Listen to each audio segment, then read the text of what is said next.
Greetings from the Book Whisper. Every story is a journey into a world of love, passion, deception, and self-discovery. Close your eyes, let the sounds carry you away, and may this story touch your heart. The Clockmaker's Secret. Chapter 1, The Bell Tower.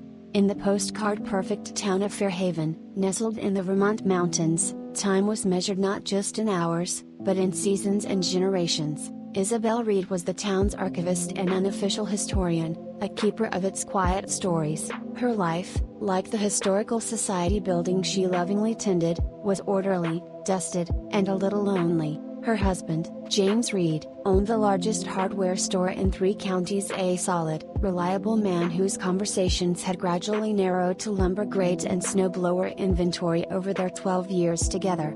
Her world was small and dear. Mia, her spirited younger sister who ran a chaotic but beloved antique shop, Sophie, the wise and witty owner of the town's only proper bakery, and Amelia, the pragmatic mayor who was Isabel's oldest friend. They were her comfort. Then Noah arrived. Noah Thorne was a master clockmaker and restorer, hired from Boston to repair the magnificent, long silent 19th century tower clock in the town hall steeple. Where James was as substantial and predictable as oak, Noah was all delicate, precise mechanics and quiet intensity. He had clever, careful hands and a gaze that seemed to take in every worn detail, every hidden fault.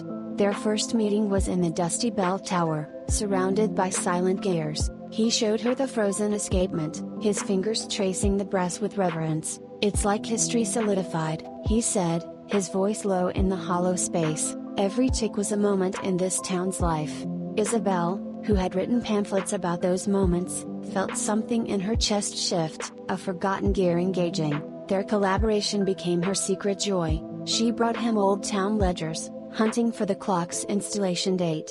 He brought her coffee, listening as she recounted tales of Fairhaven's past. One cold afternoon, trapped in the tower by a sudden squall, he reached out and gently removed a cobweb from her hair.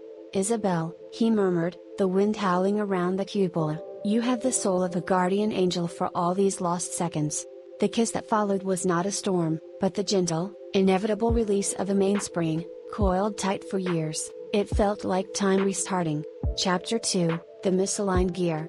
The affair was measured in stolen, golden hour moments after the town hall closed. Noah's rented workshop above the old livery stable, smelling of citrus oil and metal, became her sanctuary. He called her Izzy, a name from her childhood. He was fascinated by her collection of broken historical trinkets, a bent spoon from the inn, a single child's shoe, things she saw as sacred fragments. With him, she wasn't just the keeper of records, she was a fellow archaeologist of the heart.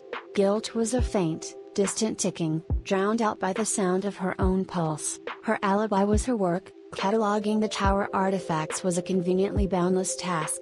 The first wobble in the mechanism occurred at the Fall Harvest Festival. Isabel was judging the historical photography display. Noah was there, capturing the event for the town website. She watched him move through the crowd, a sense of private pride warming her. Then she saw Evelyn. Evelyn Shaw was a celebrated architectural historian from Burlington, consulting on the restoration of the covered bridge. She was a vision of crisp autumn tweed, and she made a beeline for Noah with the confidence of a shared secret. She touched the sleeve of his work shirt, leaning in to examine his camera display, her smile one of deep familiarity. Later, sharing a cider with Sophie at the bakery stall, Isabel's friend followed her gaze. "Ah," Sophie said, a knowing note in her voice. "Evelyn Shaw. She and Noah restored the clock in the Montpelier State House a few years back.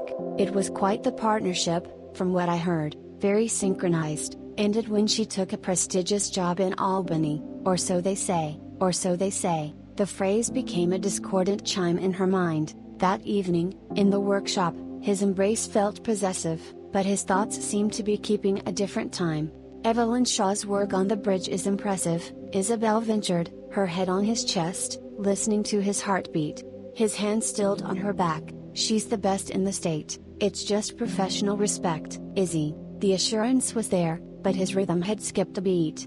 Chapter 3, The Hidden Compartment. Suspicion, once wound, tightens with every turn. Isabel noticed Noah's phone was now always face down on his workbench. He took sudden supply trips to Burlington, once, brushing past his coat, she caught a faint scent, not Evelyn's sharp verbena, but a softer, more expensive perfume, like night blooming jasmine.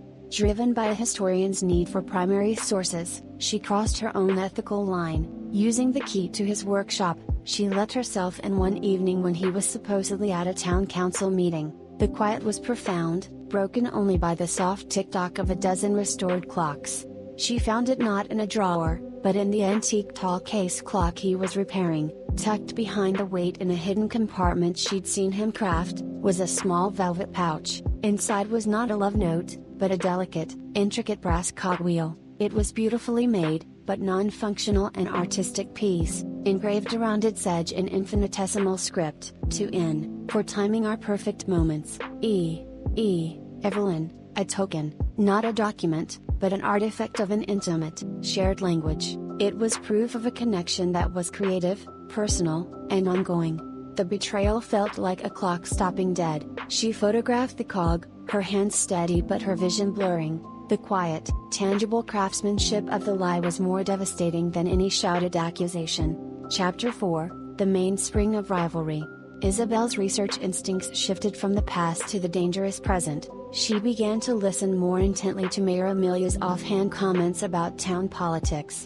The bridge restoration funds are caught up in the usual nonsense, Amelia sighed over tea one afternoon. The historical purists, led by Evelyn Shaw of course, want every nail historically accurate. The practical faction, led by your James, God love him, wants to use modern treated lumber for the underpinnings to save costs and last longer. It's a stalemate. James was involved? Isabel's mind raced. Her husband, arguing against Noah's associate? Later, delivering minutes to the town council office, she saw Evelyn in heated discussion with Lucas, James's main competitor, who ran a building supply chain. Lucas was nodding aggressively. On the table was a blueprint, and scribbled in the margin was James's hardware store logo with a firm, angry X through it. A cold clarity dawned. This wasn't just a romantic triangle. It was a professional and civic battle. Evelyn's purest restoration would require specialty materials Lucas could supply. Cutting James out. Was Noah's presence, his influence with the historical committee, part of her strategy? Was his affection for Isabel a smokescreen, or a genuine complication? She tested the theory with Noah. James says the bridge restoration is becoming a budget black hole, all over some old nails. Noah frowned, his clockmaker's mind disliking inefficiency. Evelyn's methods are expensive, but they preserve integrity. Sometimes the cheap fix costs more in the long run. He said it like a mantra, one he'd clearly heard and believed.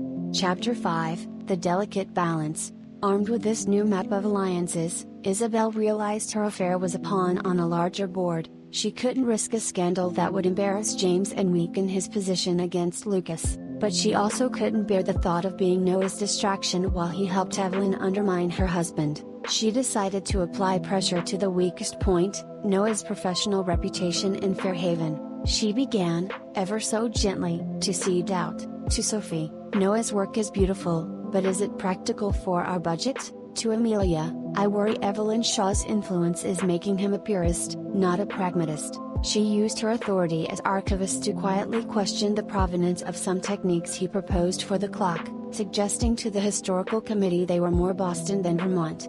Simultaneously, she stoked James's competitive spirit. Lucas is telling everyone his supplies are the only ones historically approved for the bridge.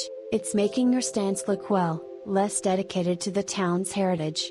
James, who valued his standing above all, took the bait. He launched a quiet campaign, leveraging his generational ties to the town, painting Lucas, and by subtle extension, Evelyn and her imported expert Noah, as outsiders pushing expensive, alien ideas.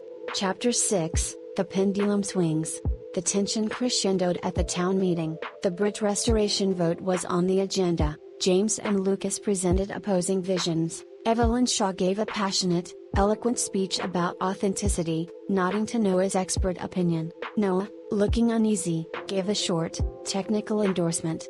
Then Mayor Amelia, after listening to all sides, proposed a compromise: use historically accurate materials for the visible portions, but allow modern, treated supports for longevity and safety. It was a Solomon's judgment that effectively adopted James's pragmatism while giving Evelyn a symbolic victory. James had won the substantive point. Evelyn's purest vision was compromised. In the aftermath, Noah looked hollow. He had publicly backed a losing, inflexible position, and his local credibility was dented. He came to her workshop that night, despondent. Evelyn is furious. She says I didn't fight hard enough, that I've gone native, that my judgment is clouded. He looked at Isabel, a desperate hope in his eyes. She doesn't understand what this place means now. Isabel held him, her heart a complex mechanism of guilt and triumph. She had engineered the environment that led to his professional stumble, all to protect the life she was betraying. You fought for what you believed was right, she whispered, the lie smooth as polished brass. Chapter 7, The Unwound Spring. The consequences were quiet but final. Evelyn Shaw packed up her sketches and left Fairhaven, her contract ending in mutual frustration. With the bridge compromise settled, Noah's specialized role shrunk. The town clock was ticking perfectly, his masterpiece complete. He came to say goodbye on a crystalline winter morning. The tower was silent, his tools packed. There's no more work for me here, Izzy, not for a while. Was it ever really about the work? She asked, looking at the frozen landscape from the tower window.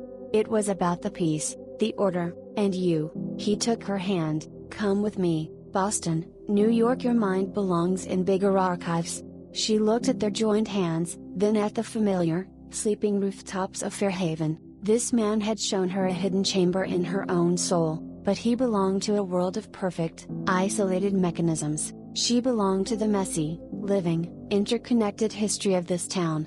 I can't, Noah. My life is here, my history is here. It's not just a place, it's my responsibility. And James? The name was a flat, final note. James, she said softly, is part of the foundation. He left, his departure as quiet as the first falling snow.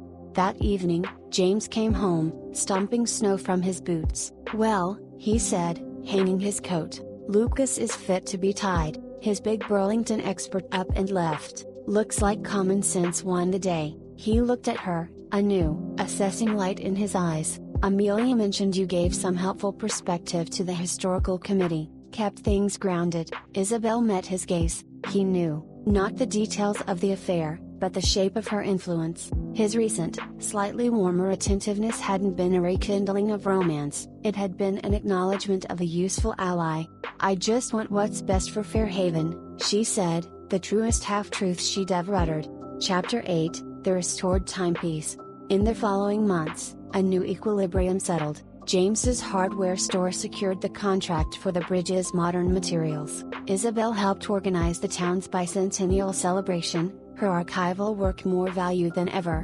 One afternoon, Mia found her in the Historical Society, labeling a box of donated 1920s photographs. You seem settled, Mia observed carefully. The clock is running, Isabel replied without looking up. It's satisfying to hear it keep time. Mia, who had perhaps guessed more than anyone, simply squeezed her shoulder and left. That night, James didn't bring her flowers. He brought her a heavy, old ledger he'd found in the back of his store's storage room. It was the original stock book from Fairhaven's first hardware merchant, her own great-great-grandfather. Thought this belonged more in your archive than my dusty back room, he said, placing it gently before her. Isabel ran her fingers over the cracked leather, the faded ink. It wasn't a love letter, it was a testament, an acknowledgement that her work, the preservation of memory, of legacy, had tangible value in his world of nails and lumber. It was a merger of their two domains. This is incredible, she breathed, her archivist's heart soaring. We should display it, James said, sitting beside her, maybe with the old clockmaker's tools we found in the town hall attic, tell the whole story. They sat together in the lamplight, two guardians of different aspects of the same town's survival. The frantic, secret tempo of the affair was gone, replaced by the slow, steady, collaborative tick of a shared purpose. The intrigue was over, the patient, lasting work of building a common legacy had finally begun. And just like that, another journey on the Book Whisper comes to an end. We hope it was worth your while. If this story found a place in your thoughts, help us keep the magic alive. Subscribe and hit the bell so you never miss the next world we explore. Your like is the best signal telling us which tales to tell more of. Thank you for listening. Until the next adventure.